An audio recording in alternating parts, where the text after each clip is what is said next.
Good morning students. Six class में पिछले lecture में थर्ड चैप्टर समाप्त हो गया था, उसका होमवर्क आपको सेंड कर दिया था। आज हम फोर्थ चैप्टर स्टार्ट कर रहे हैं जिसका नाम है वस्तुओं के समूह बनाना। देखिए बच्चों, हम अपने चारों तरफ वातावरण में, परिवेश में तरह तरह की वस्तुएं देखते हैं। जैसे आप अपने घरों में ही देखते हो। घरों में कौन कौन सी वस्तुएं देखते हो, उनमें से कुछ नाम मैं यहाँ पर लिख रहा हूं। घर पर क्या क्या देखते हो? वस्तु, पहली बात तो है क्या? वस्तु वो है जो आपको दिखाई दे,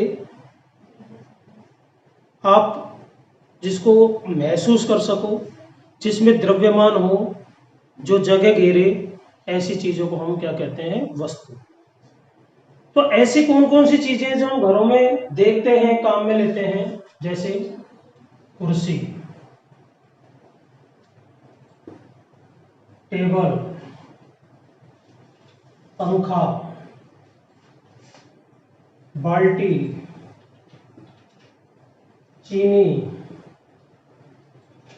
नमक, तेल, आलू, साबुन, डिब्बे,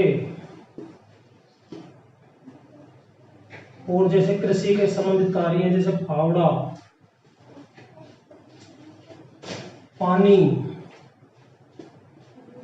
दूध, फल आप खाते हो जैसे सेब, सब्जियां जैसे आप काम में लेते हो जैसे मान लीजिए गोभी, सोने के लिए बिस्तर काम में लेते हैं जैसे तकिया,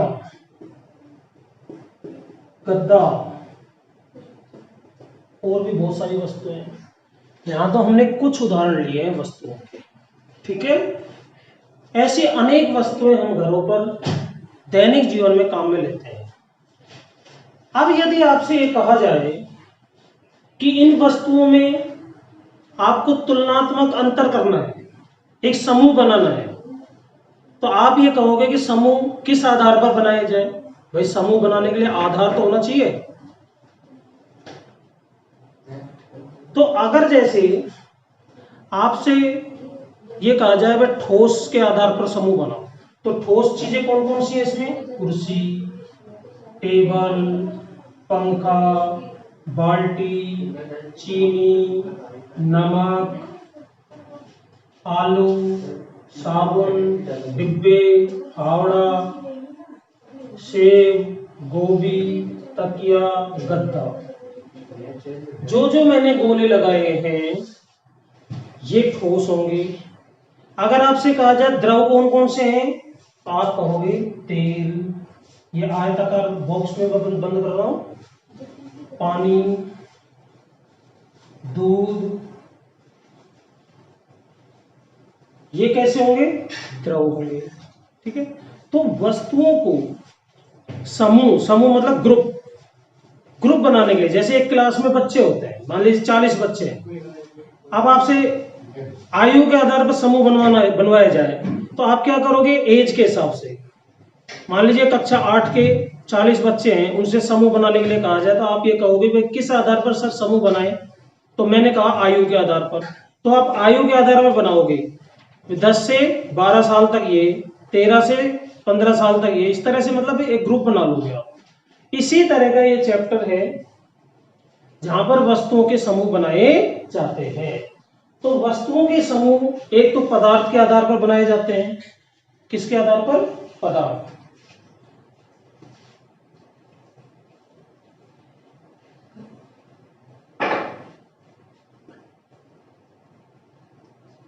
वस्तुओं के समूह बनाने के लिए समूह के आधार क्या हैं? पहला पदार्थ,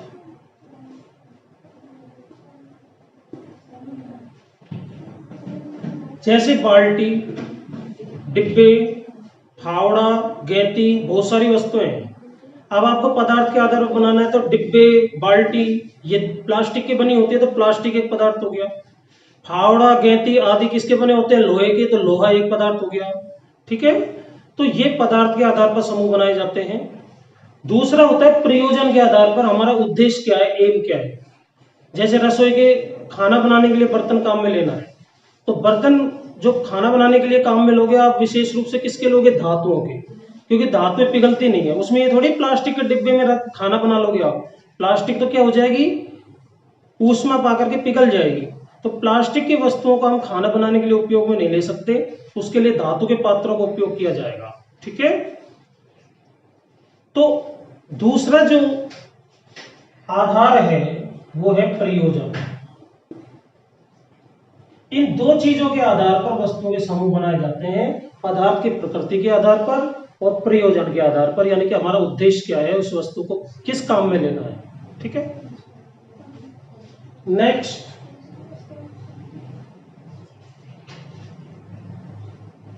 अब हम पदार्थों के कुछ गुणों के बारे में अध्ययन करेंगे।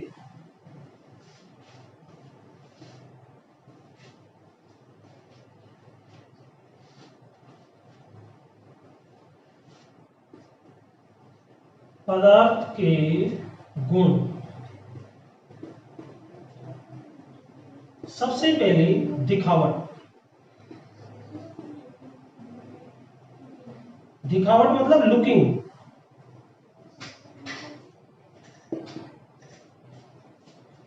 जैसे मान लीजिए आपको कुछ वस्तुएं दी मैंने, रुई, कागज,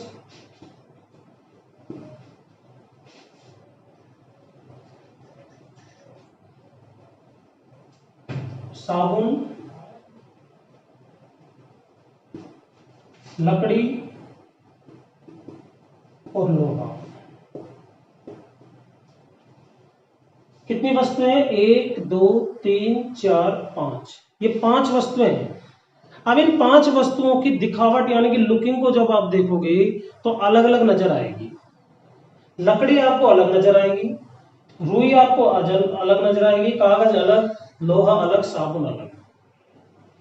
इनकी जो लुकिंग है, इनको देखने पर जो हमें प्रतीत होता है वो भिन्न भिन्न प्रतीत होगा। तो दिखावट के आधार पर हम पदार्थों के समूह बनाते हैं। जैसे लकड़ी थोड़ी खुरदरी होगी, ठीक है, साबुन थोड़ा चिकना चिकना सा होगा, रुई स्पंज टाइप में होगी। तो कहने का तात्पर्य यह है कि दिखावट, किसी चीज को देख करके भी आप समूह बना सकते हो, उनके ग्रुप बना सकते हो। तो पहली चीज हो गई दिखावट। दूसरी चीज होती है कठोरता।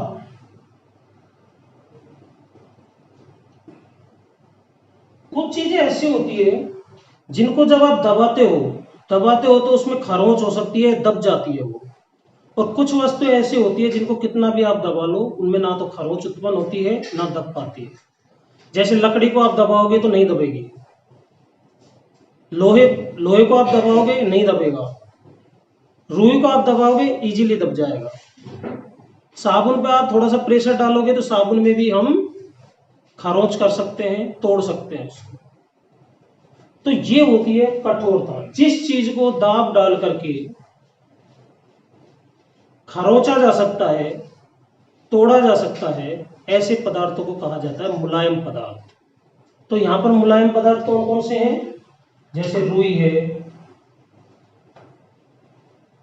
साबुन है, ये है मुलायम पदार्थ। और दूसरे होते हैं कठोर पदार्थ, जिनको हम दाब डाल करके ना तो खरोच सकते हैं ना इजीली तोड़ सकते हैं, ऐसे पदार्थों को कहा जाता है कठोर। तो कठोर पदार्थ कौन कौन से हैं, जैसे लोहा, लकड़ी अगर मोटी है तो वो भी कठोर ही होती है।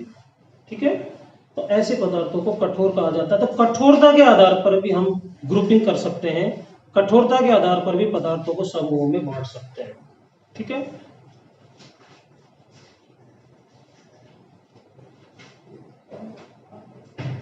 तीसरी चीज होती है चमक। जैसे मान लीजिए कुछ पदार्थ लिए हमने,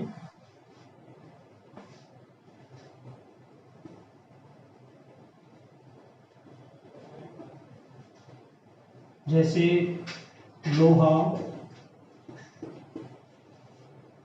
चांदी, सोना, लकड़ी, रेत। जब इन पदार्थों को हम देखते हैं तो कुछ पदार्थों में तो विशेष चमक होती है, जैसे सोना एक अलग ही पीली पीली से आभा, एक धुती, एक चमक होती है उसके अंदर। चांदी में एक व्हाइट व्हाइट सी चमक होती है। लोहे में एक चमकीलापन रहता है, जैसे लोहे की जो जो विशेष रूप से जैसे तलवार बनाकर उसके धार धरेंगे तो उसमें एक अलग ही चमक होगी, शाइनिंग होगी। जबकि लकड़ी और रेत में कोई चमक नहीं होगी। तो कुछ पदार्थ चमकीले होते हैं, कुछ पदार्थ चमकीले नहीं होते, धूसर कलर के होते हैं। तो चमक के आधार पर भी हम पदार्थों का वर्गीकरण कर सकते हैं, ग्रुपिंग कर सकते हैं। ठीक है, तो पहला दिखावट के आधार पर, दूसरा कठोरता के आधार पर, तीसरा चमक के आधार पर पदार्थों का वर्गीकरण किया। अब है विलेय और अविलेय।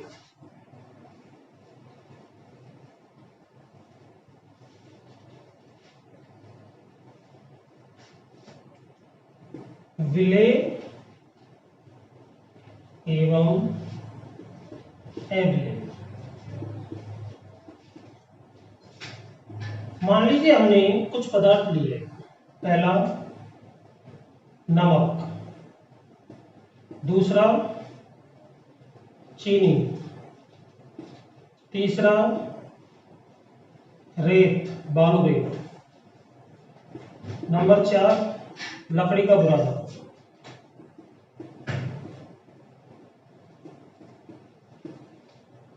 और 4 गिलास ले लिए हमने। कितने गिलास? 4।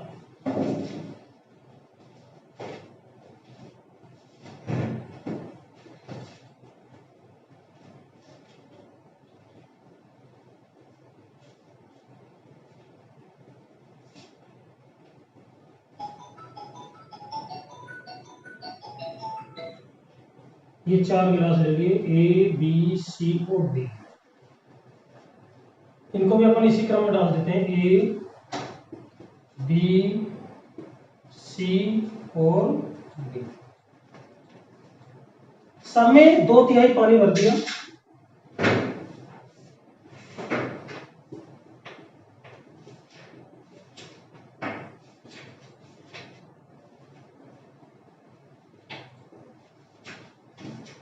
ए में नमक डाला, यहां पर नमक घोल दिया। बी में चीनी, सी में रेत और डी में लकड़ी का बुरादा।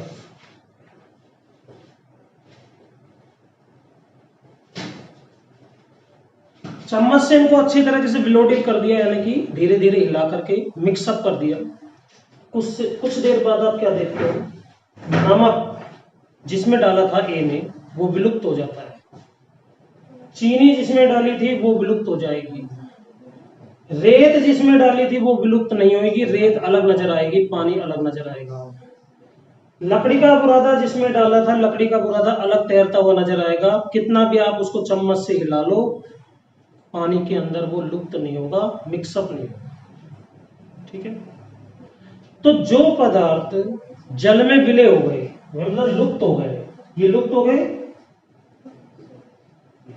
जो लुप्त हो जाते हैं उनको तो कहा जाता है क्या? विलय। तो नमक है, चीनी है, फिटकरी है, ये सब विलय पदार्थ होते हैं। जो पानी के अंदर विलय हो जाते हैं उसको कहते हैं विलय, घुल जाते हैं। दूसरा रेत और लकड़ी का बुरादा, इनको हम कितने भी कोशिश करें परंतु ये विलय नहीं होते, तो ये विलुप्त तो नहीं होते, तो ये दिखाई देते हैं आपको। ऐसे पदार्थों को कहा जाता है क्या? अविलय। ठीक है, जो पानी में घुलते नहीं है उनको कहा जाता है अविलय। ठीक है, तो इस तरह से 4 गुणों के आधार पर हम पदार्थों का वर्गीकरण या ग्रुप बना सकते हैं। ठीक है, आज के लिए इतना ही। छोटा सा चैप्टर है, अगले लेक्चर में समाप्त हो जाएगा। ठीक है, धन्यवाद।